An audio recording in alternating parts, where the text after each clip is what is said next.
Today, we are introducing Ati Motors, a company building autonomous mobile robots to simplify logistics and manufacturing workflows.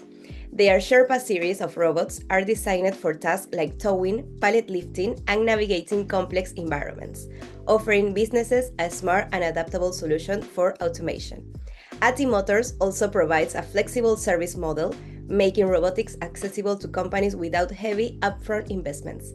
Find out how Ati Motors is making automation smarter and more efficient in the world of logistics.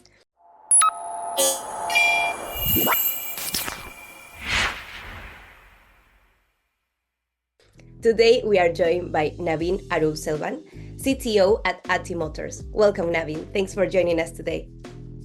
Thanks for having me, Tasha. That was a lovely introduction to our company. Thank you so much. So, thank you. So, I want to know a little bit more about you. I was checking about your background, and you have been working as an engineer and researcher in the past, and now you are the CTO of Ati Motors. How do you integrate lessons that you learned in the past in their past projects into your current work? My training was in electrical engineering, and my PhD was in wireless communications. And the first 10 odd years of my career, I've been working for companies where we made like LTE, 4G base stations, and I used to work predominantly in cellular network rollout. And that's the point where I grew interested in robotics, and I really wanted to do something in the field of robotics. And I was that was my foray into Ati Motors and all the work that I've been doing in robotics after that. So at some level, Ati Motors has been like we have grown as a company, and the product has been developed over the past 7 years. But it has also been like heavy learning, because a lot of us at Ati are like self-taught roboticists. It's not like we went to universities for a degree like that. But what I would like to think is that our previous avatars, previous work experience, and our formal training in math and physics and all the things that we did in university has helped us to understand the basics and build upon that. So that is something that I would say held us in good stead. So that's our journey. And of course, the last couple of years, the engineers that we have been recruiting into our team, they're all formally trained, and these are people. Now you have like master's programs in robotics, and so you have like a good set of people who are trained in this kind of thinking, this kind of design thinking and product development. So it's much easier to find talented engineers at this moment as it stands. But 7 years back, it was more difficult to find that. Yeah. I was checking also that you share in an interview that you didn't have like this background of for robotics and that stuff. But I want to know what was the motivation behind developing all this Sherpa line of autonomous mobile robots. I also hear something about you wanted to. I mean, the motivation. I don't know if it was the first point, but about a vacuum cleaner or something like that you inspire on that. So one thing we were all very fascinated by the DARPA challenge, and that's way back in like 2006, 2008, when folks were trying to outrace each other in winning the DARPA Grand Challenge, right? And then the DARPA Urban Challenge. So that is fascinating to see that cars can drive themselves. Mm-hmm. Right? So that is definitely the first motivation to see that this is going to happen. But then and then, there were like a lot of interest in the US, especially, to develop autonomous self-driving cars. Waymo, Tesla, you have like Aurora, lots of companies have come out in the last 10, 15 years. But early on in 2016, 2017, the team's thought process was this is going to be very difficult to make self-driving cars on public roads because there are going to be regulatory reasons. We are not going to be able to do it. But we are very fascinated by this particular concept that vehicles can drive by themselves. Maybe it's easier to do it in factories, where you can classify yourselves as industrial robots and you're not under regulatory purview, but we can still do all the cool things that the DARPA Grand Challenge spawned. That is something that we still want to do. So, an inspiration is we started out as looking at public street autonomy, but we kind of said that that's not the kind of money we are going to be able to raise and chase if you want to be on public streets. So let's do it in private spaces. So that I would say is like an inspiration. But the Roomba is a great inspiration in the sense that they showed that if you make purpose-built robots to solve exactly one task, don't try to do too many things, but solve one task and solve it really, really well. There'll be people ready to pay for it. So that is something that we did take a leap out of their playbook. So that's something that we still admire greatly. Yeah, and you also mentioned that. So that's probably the genesis of Ati as to how we started doing it for like industries. Yeah, for sure. And you also mentioned on that interview that I saw that people want to get rid of the 3Ds, dirty, dangerous, and difficult task. Absolutely.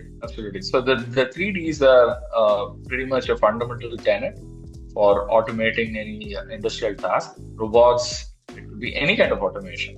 It should be dirty, dangerous, and difficult. If it has to be one or more of that attribute, or else why automate, right? Like I think people can do it. That's not a problem. Of course, you could argue that you could do it for strictly cost reasons. That's there, but at least that's not the regime that we are particularly interested in. It will be good if you fall in something more fundamental like the 3Ds. And a lot of what we do is, I wouldn't say dangerous. It's not a dangerous task, but it's probably dirty or difficult. It's between those two. So dangerous tasks tend to be a little bit more complicated. The vehicles themselves have to be certified to make sure that, it could be like an oil and gas industry or a mining industry, where it is indeed dangerous and you're doing a great service if you are able to make sure that humans are not doing that work. Right? Like, why should humans do something that dangerous? But the problem is those environments, the vehicles themselves shouldn't be flammable. There are lots of certifications that you need to go through so that you can cater to those kind of tasks. So that's not something that we are able to do right now, but we are hoping down the road we are able to do something like that. Yeah, that's totally cool because, as you said, it's easier for people now that you can just program it and let it to do it by itself. The machine. Exactly. A lot of industrial tasks tend to be routine. I won't say it's cognitively super challenging, but it's like just hard work, back-breaking hard work, and you have to do it like 50, 100 times a day. Repetitive tends to be, the loop does not change. So it's right for a robot to do it. So that much we are very convinced about. Of course, the economics also has to make sense for the paying customer. So you can't make a robot that costs like hundreds of thousands of dollars and then it doesn't make sense to use it on a daily basis. So it's got to be the right trade. Yeah, I totally agree with you. And now that we are talking about what the Sherpa line can do, I want to talk about the Sherpa tug. How is possible that this Sherpa tug handles to loads of up to 1,000 kilos, still maintaining the precision and the safety? Oh, yeah, that's a great question. So I'll start by saying, how did we name this Sherpa? So the line is called Sherpa because we are inspired by the Himalayan guides. These are like a tribe called Sherpas who will guide you up the Himalayas on treks.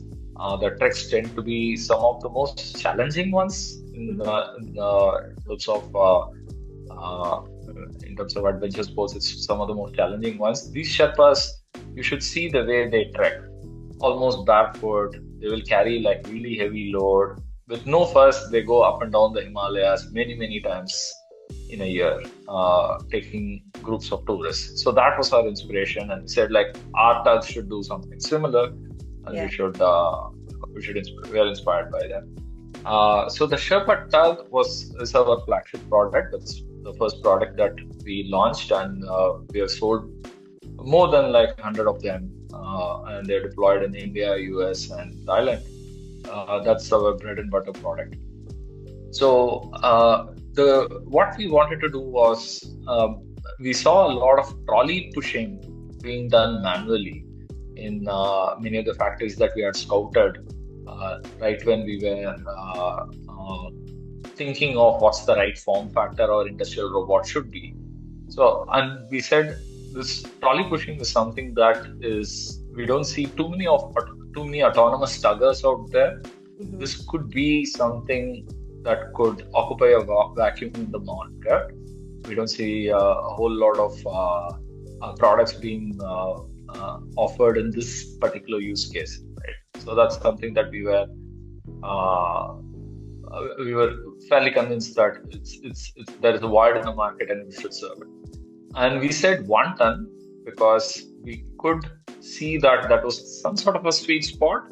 A lot of the unit of movement was centered around 1 ton, and or maybe like uh, multiples of 1 ton. So we thought like multiple tugs can do that. So maybe there is something that we should be able to cater to, and we went ahead and did that. And a secret sauce for us has been going with 3D perception. And we said we'll not do what normal industrial robots do, which is like look at the world at 2D and um, you know do your safety planning in 2D, do your motion planning in 2D, because that's not the way a typical car or any automobile will be. So the DARPA challenge kind of taught us that the LiDAR is extremely underrated, and the 3D LiDAR is a way you can tame difficult environments. So why not use that? Was the thought process at that time. But of course, it's not very intuitive to do that because way back, 7 years back, 8 years back, LiDAR prices were still over $20,000, right? And robots themselves would cost $20,000, $30,000. And how can you just put one sensor like that? But we were kind of betting that LiDAR prices will fall and we should be able to make up for it. It's just a question of time. When the volumes increase, the LiDAR companies will drop their prices. But let's understand this tech and use this in our stack. So that was the thought process. And that really, really helped us make a simple enough robotic stack, which is fairly robust in different types of environments. Mm-hmm. So it let our robots see, act, decide in three-dimensional space. If it is two-dimensional, you're just looking at that eye level, and you don't have like a broad enough view of the world, right? And it is possible that the robots could make mistakes, especially in complicated scenarios, complicated environments where everything looks similar, right? Yeah. Like, and then you can't maintain that kind of precision. Where am I is a critical question that the robot is not able to answer those kind of places. Mm-hmm. Yeah, well, so to answer your question, that was one of the our inspiration from public street autonomy is like a reason why we're able to do this. Yeah, that's crazy because when I was checking the website, watching some videos of how this works, I was like, how is that possible? And now that hearing you is like more clear for me, and I know that for everybody that is going to watch this interview too. And you mentioned that back then when you create this Sherpa, didn't exist much robots that do the same. So what industries do you think are benefit at that moment and are benefiting right now with the Sherpa line, that they have different type of Sherpas, different type of is really versatile. They have like different capabilities. What do you think that the industries benefit from that? No, absolutely. I think a lot of other players, other AMR players are starting to realize the benefit of doing something like this. I don't think we are the only kid in the block anymore. I think multiple people are looking at it. The only the one advantage that you always get is like a first movers advantage. So we have started accumulating tens of thousands of kilometers in terms of field data, like hundreds of thousands of kilometers in terms of simulation data by doing this for a long time. So you get a good window to clean out all your bugs, take care of all the corner cases, get your product more and more matured, and that's like something that every company has to go through. But I'm sure with time everyone will also start doing that. So for us internally, what we need to do is like, yes, we did that. That was like years ago, and we got the product out, and it works well. We have to always be on the innovation treadmill. What's next? How are you going to make a differentiator to the customers? How are you going to do products which are really standing out, which can work for a customer for many years from now? So that's something that we constantly keep innovating, keep asking ourselves, and keep working on it. So that's the way to stay ahead of competition. That's the way to provide cutting edge products to customers. So that's something that we have continued. But your point is right. I mean, at some point, I mean, a lot of other AMR players are also going to start using these kind of technology and try to get the same advantage that we get. Yeah, and now that you mentioned the customers, there is any kind of customer feedback that influenced the evolution of the Sherpa series now that you are in India, in the US market, in Thailand? There is any feedback from the customers? Absolutely, absolutely. Everything is all our product roadmap is driven by customers, right? Like one of the when we started doing the one tonner, there were customers like Electrolux in Thailand, Daimler Benz in India. Multiple of them said, "Hey, we love your product, but we are a trucking company, right? Like, and our chassis is much bigger. It's not 1 ton. What can you do for us?" So that's when, like, whole of last year, we were on R&D. We put our R&D hats out, and we came out with like a 3-tonner truck. Now we have like a what we call a Sherpa XT, which is something that can pull 3 tons. Right? And there are customers like Volvo in the US. They said, "Hey, it's great. Your tugger is great. We love it, but we need a driver who needs to go hitch it and then take it out. Can you do something that is like zero touch?" So we had like that was another product that we made where called it Sherpa Lifter, where this is like a flatbed AMR which goes under the trolley and it lifts it and you can go from one point to another. So, and then we have also been like working with some customers in FMCG and the likes, and they say, "We don't have any trolleys. All we do is like pallets, and what can you do for us?" So another line of products that we are now, the lifter and the XT is like out for sampling. We are in the lab making like an autonomous forklift for customers who are like doing, who only do pallet movement. So everything, I would say, Taksha, that we do is like driven by customer requirements and their feedback. So this is like at a high level product roadmap. A lot of our feature roadmap, that is the software that goes to these autonomous driving. What should we be doing in the next 1 or 2 months? What should we be doing in the next 4 or 5 months, right? Like, it's all driven by customer feedback. So ultimately, you got to listen to them and see what is it that we are doing right and what is it that we are not doing right. And we need to course correct, and it's important to keep listening to your customers.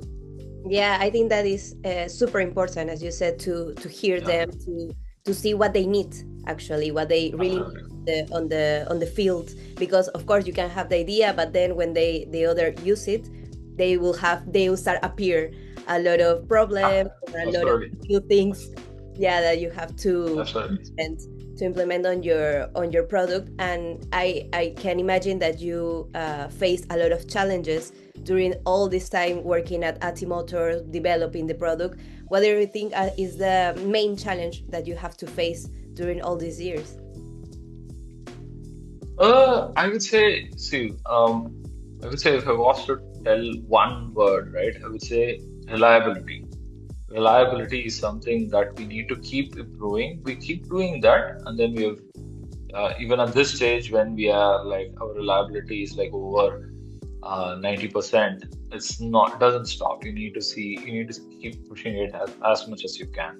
And two reasons why you reliability suffers. One is like when we are starting to prototype the components that you're using, might work for one prototype that you make, but if you're making like 100 robots, that may not be the right choice. So you need to constantly keep evaluating your design choices and also be open, approach with an open mind, saying that some of these things are going to change and be ready for that kind of a change. And you only way for you to progress is to measure.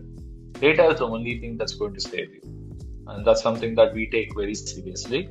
Uh, you design, iterate, observe, go back. So keep doing that cycle. Yeah. So piece by piece, we need to look at all of the subsystems, all the components, and whichever is not reliable, you need to actually go in and make change and make sure that the uptime's right there, and make sure that the customer's expectations are exceeded. So that is probably the challenge. I'm not going to talk about a particular component. Of course, there are like some components which have been more tricky to stabilize than others, but reliability engineering is the number one challenge that we have faced like 3 years back. We have obviously the more cycles you go through, you're going to get a more polished product. So after 2-3 years, it's not very surprising that it's a much more polished product. But I would say back in the day, that was the biggest challenge. Yeah, I can understand, and I agree with you about this too. And jumping back to the interview that I mentioned that I saw from you, how do you see the balance between human labor and automation evolving with the robotics? I hear in the interview what you mentioned, but I think that is super interesting, so I want to hear it again from you.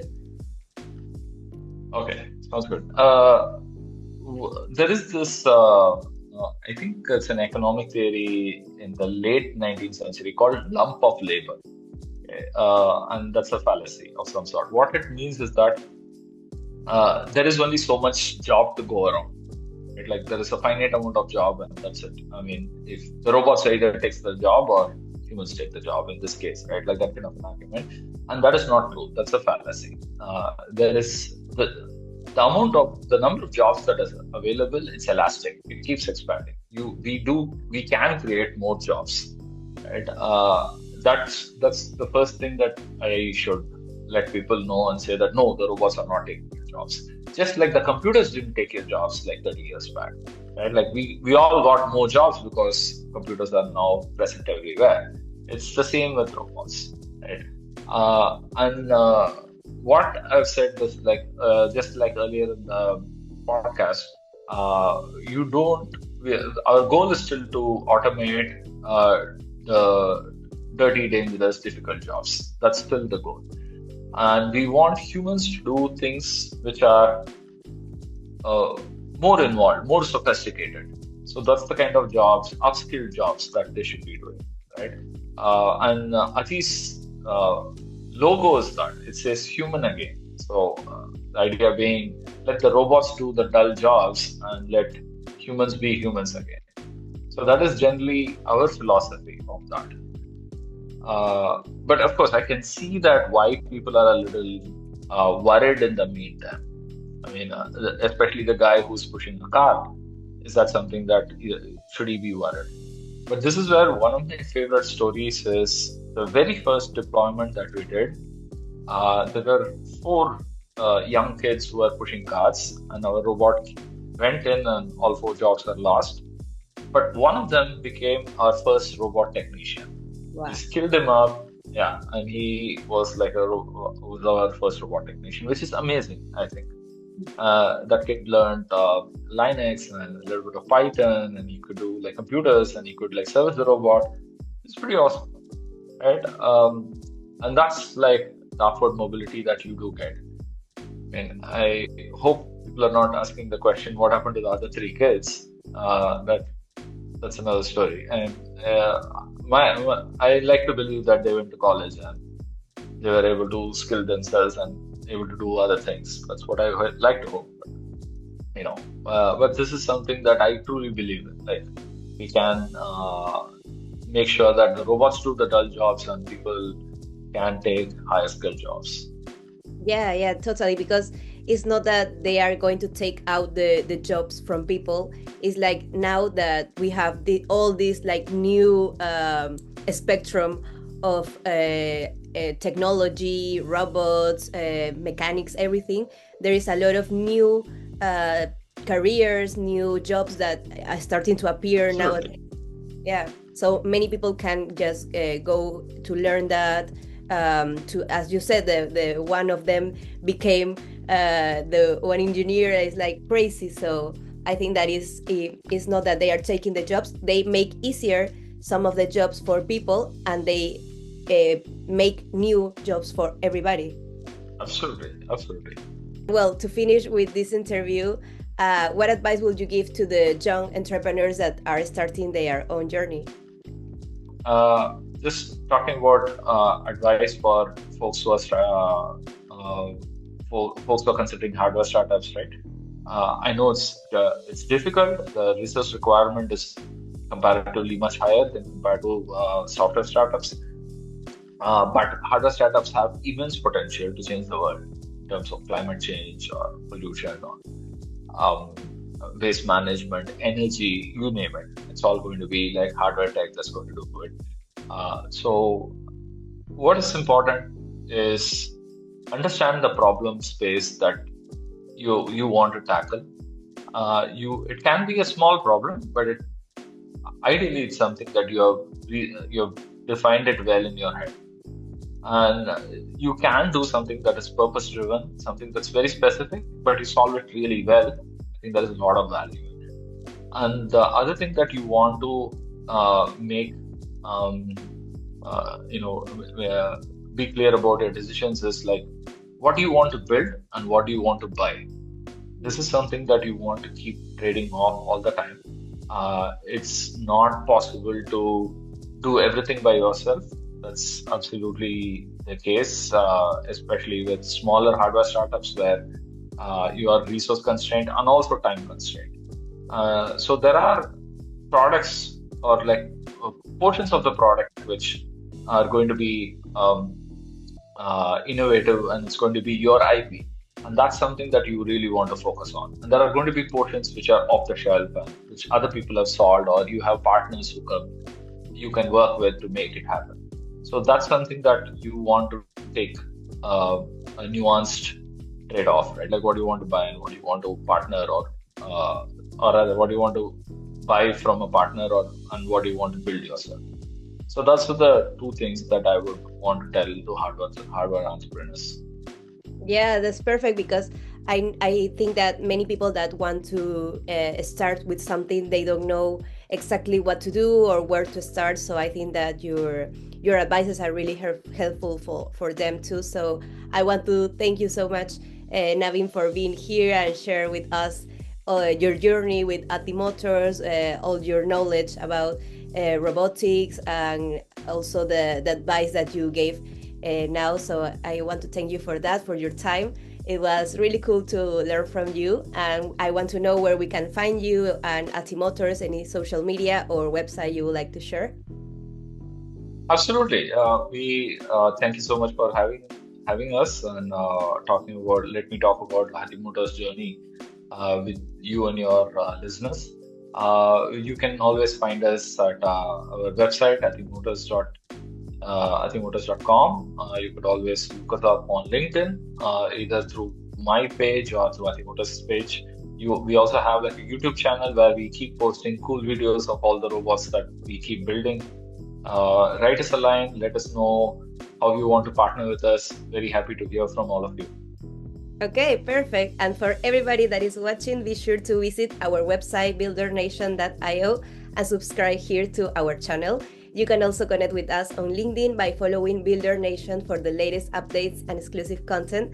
Thank you all for being part of this community. We will see you in the next episode, and a special thanks again to Naveen for joining us today. Thank you so much, Daksha. Thank you for having me.